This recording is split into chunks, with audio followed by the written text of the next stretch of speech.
Vedvyas classes में स्वागत है विद्यार्थियों आपका। आज हम तुलसीदास जी द्वारा रचित जितने ग्रंथ हैं उनके बारे में जानेंगे। यानी आज का टॉपिक जो रहेगा हमारा तुलसीदास जी रहेगा, उनसे संबंधित प्रश्नों को देखेंगे। मतलब अतिलहोत्रीय और बहुविकल्पीय दोनों प्रकार के प्रश्न देखेंगे। और हिंदी साहित्य में ऐसा ही एक आध ही कोई लगभग प्रश्न पत्र होगा जिसमें तुलसीदास से संबंधित प्रश्न ना आया हो। तो विद्यार्थियों वीडियो स्टार्ट करते हैं।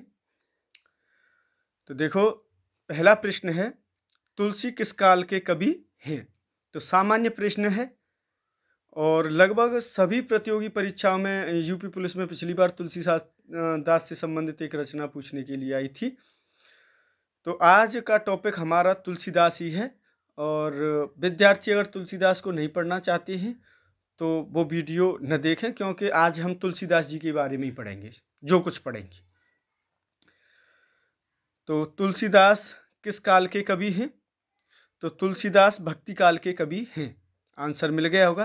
प्रश्न नंबर 2 देखते हैं। तुलसीदास का संबंध भक्ति काल की किस शाखा से है? तो तुलसीदास का संबंध भक्ति काल की सगुण धारा के अंतर्गत आने वाली राम भक्ति शाखा से है। तुलसी दार्शनिक रूप से किसके अनुयायी थे? तो तुलसी दार्शनिक रूप से रामानुजाचार्य द्वारा प्रतिपादित विशिष्टाद्वैतवादी दर्शन के अनुयायी थे। प्रश्न नंबर 4 देखेंगे। तुलसी का जीवन काल क्या है? आचार्य रामचंद्र शुक्ल के अनुसार तुलसी का जीवन काल 1532 ईस्वी से 1623 है। अब देखो, ये ईस्वी दे रखा है, संमत इसमें 57 साल जोड़ना पड़ेगा, तो संमत 1680 हो जाएगा। प्रश्न 5 देखेंगे। तुलसीदास के माता पिता का नाम बताइए। तो तुलसी की माता का नाम हुलसी एवं पिता का नाम आत्माराम दुबे था। प्रश्न 6 देखिए। तुलसी का बचपन का नाम क्या था? तो तुलसी को बचपन में राम बोला नाम से पुकारा जाता था। तुलसी को पिता ने क्यों त्याग दिया? तो तुलसीदास का जन्म अभुक्त मूल नक्षत्र में हुआ था। ऐसा बालक माता पिता के लिए दुखदाई होता है। प्रसव काल में ही तुलसीदास जी की माता का निधन हो गया, अतः बालक को अमंगलकारी समझकर पिता ने त्याग दिया। मित्रों, अगर वीडियो आपके लिए विद्यार्थियों हेल्पफुल होता है तो आप चैनल को सपोर्ट करना, लाइक करना। मैं देखो हिंदी साहित्य से संबंधित बहुत सारी वीडियो इसके लिए बना रहा हूँ, तो विद्यार्थियों का हित होगा, इससे बड़ी और कोई बात नहीं होती है विद्यार्थियों। तो प्रश्न नंबर 8 देखेंगे। तुलसी का जन्म स्थान क्या है? तो आचार्य रामचंद्र शुक्ल के अनुसार तुलसी का जन्म स्थान बांदा जिले के राजापुर गांव है। बांदा जिले का राजापुर गांव है। तुलसी का विवाह किसके साथ हुआ था? तुलसी का विवाह दीनबंधु पाठक नामक कथावाचक की पुत्री रत्नावली के साथ हुआ था। तो प्रश्न 10 देखेंगे।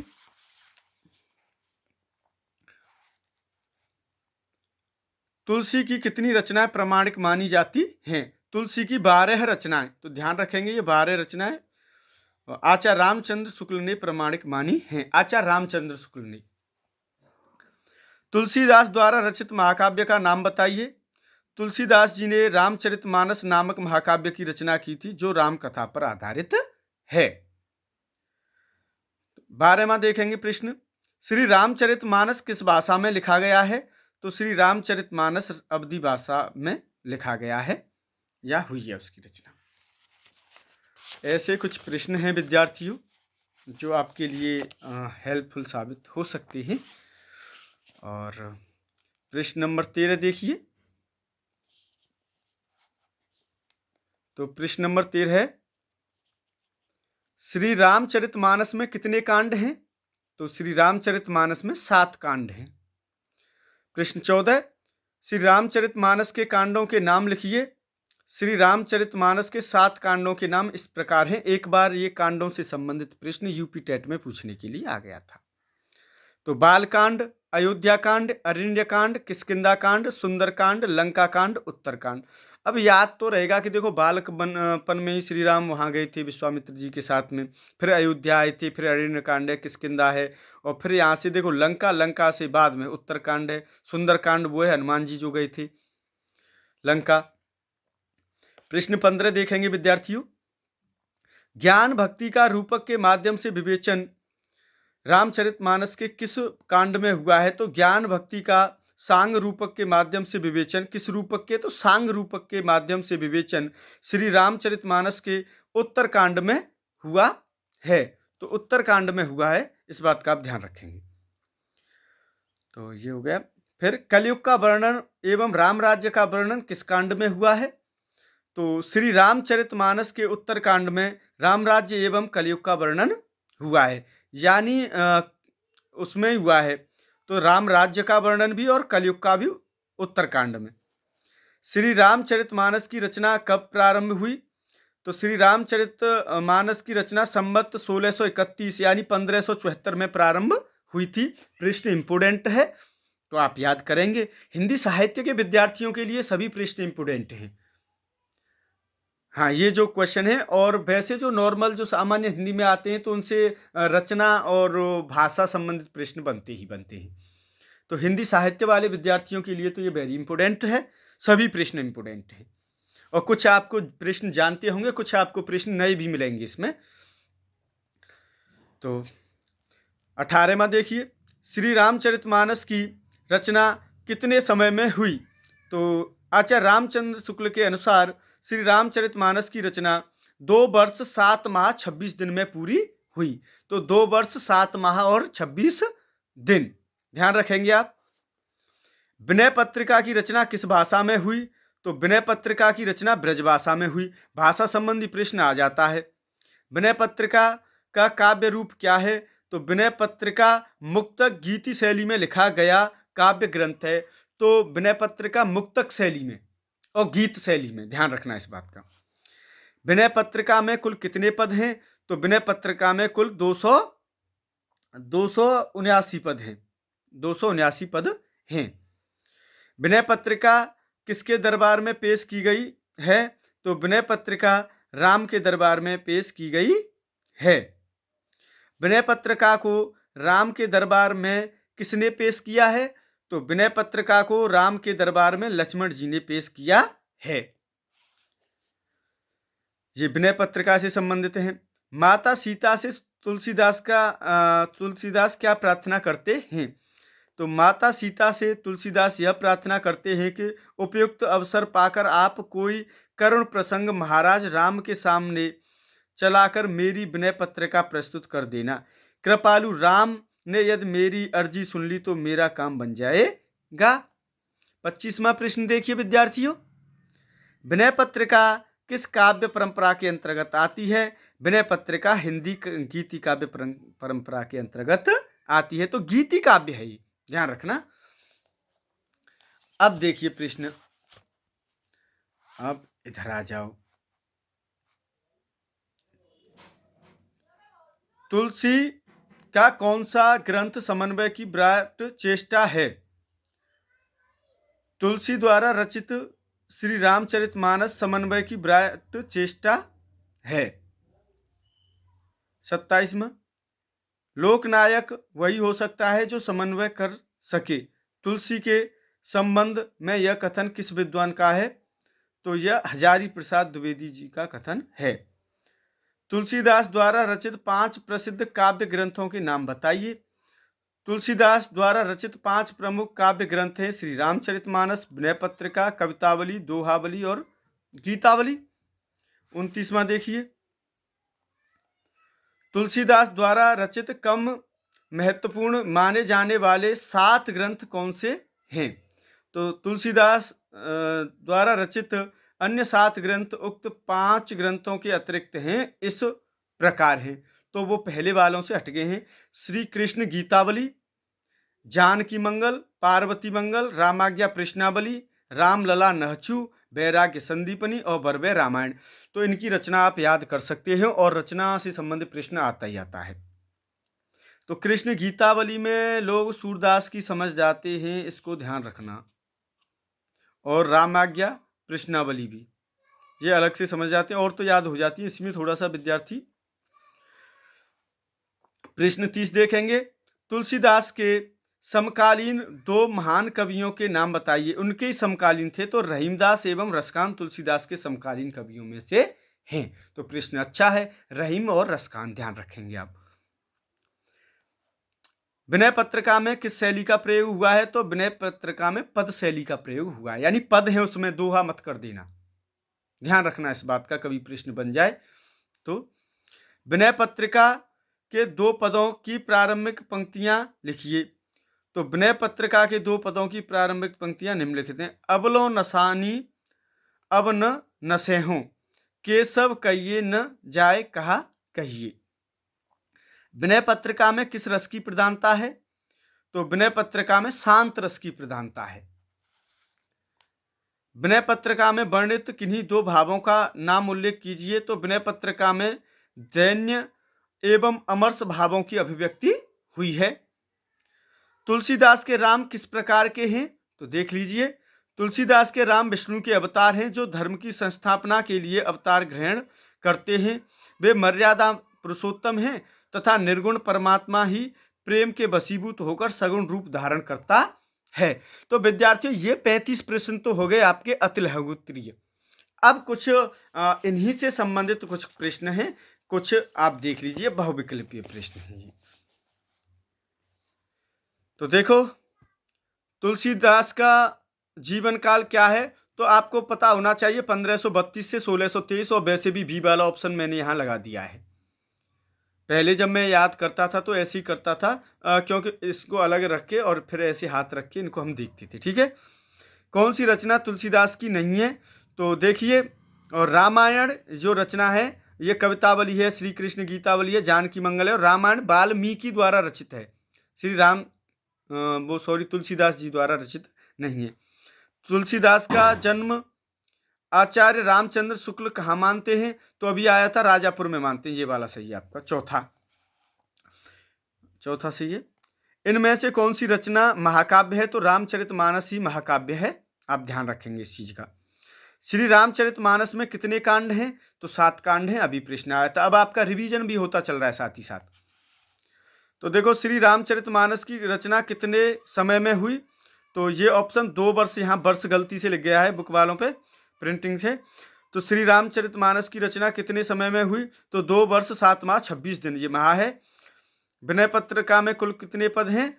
तो 279, ये आप देख लेंगे। मैं जल्दी जल्दी पढ़ रहा हूँ, अब आपने एक बार पढ़ लिया, वही प्रश्न रिपीट हुए इसमें। कौन सा काव्य ग्रंथ अवधि में लिखा है? तो श्री रामचरितमानस ये लिखा है अवधि में। विनय पत्रिका किस भाषा से में रचित है? ब्रजभाषा में रचित है विनय पत्रिका।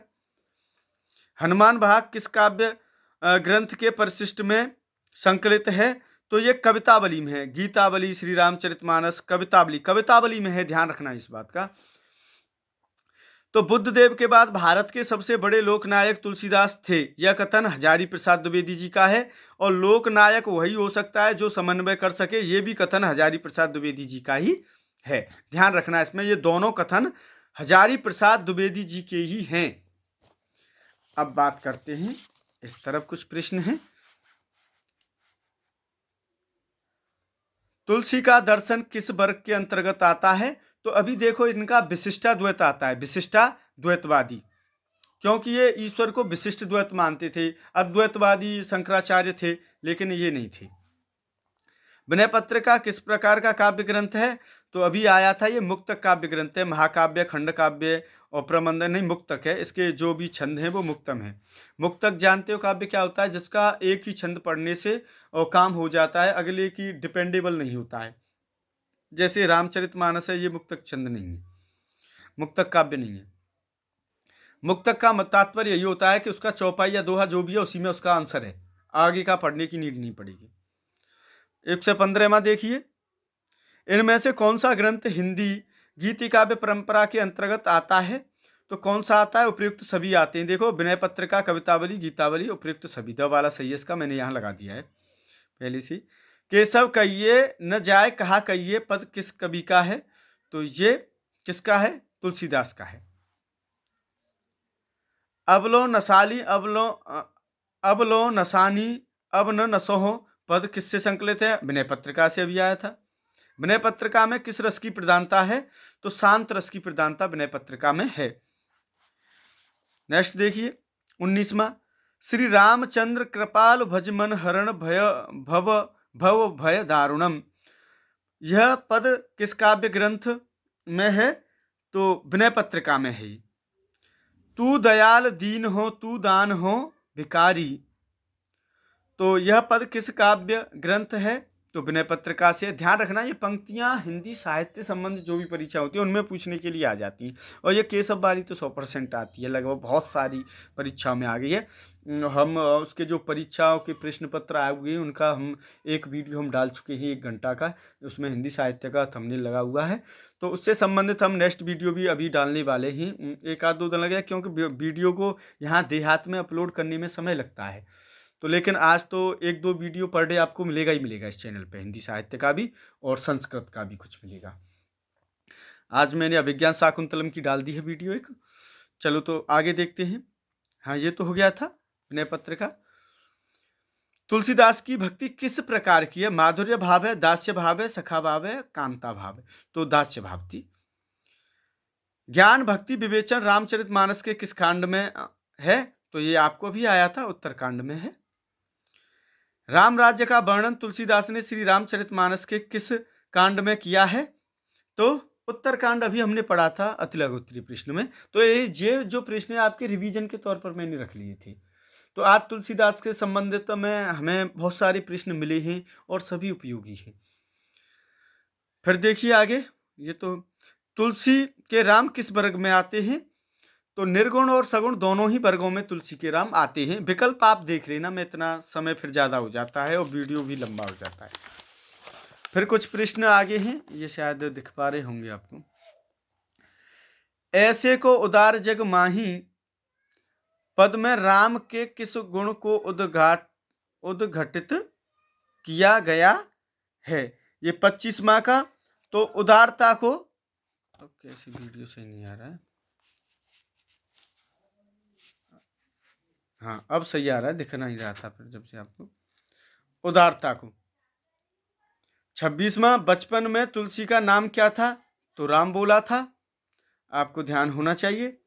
तुलसी की माता का नाम क्या था? क्या था? हुलसी। पिता का नाम आत्माराम दुबे। तुलसी की पत्नी का नाम रत्नावली। एक और प्रश्न है, लास्ट एंड फाइनल। बर्वे रामायण की रचना तुलसीदास ने किस कवि के अनुकरण पर की थी? तो ये बर्वे रामायण जो है वो रहीमदास जी के, ये वाला है, रहीमदास जी के उस पर अनुकरण पर की थी। विद्यार्थियों, आज के लिए बस इतना ही, और हम ऐसे ही जो भी कवि और लेखक हैं उनके बारे में एक आध चैप्टर जो मोस्ट इम्पोर्टेंट है उनके बारे में ऐसे ही लाएंगे। अगर आपको वीडियो अच्छा लगता है तो आप लाइक और शेयर और सब्सक्राइब अवश्य करें विद्यार्थियों।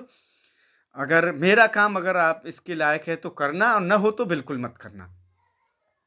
थैंक यू आपके लिए, बहुत बहुत धन्यवाद आज के लिए विद्यार्थियों।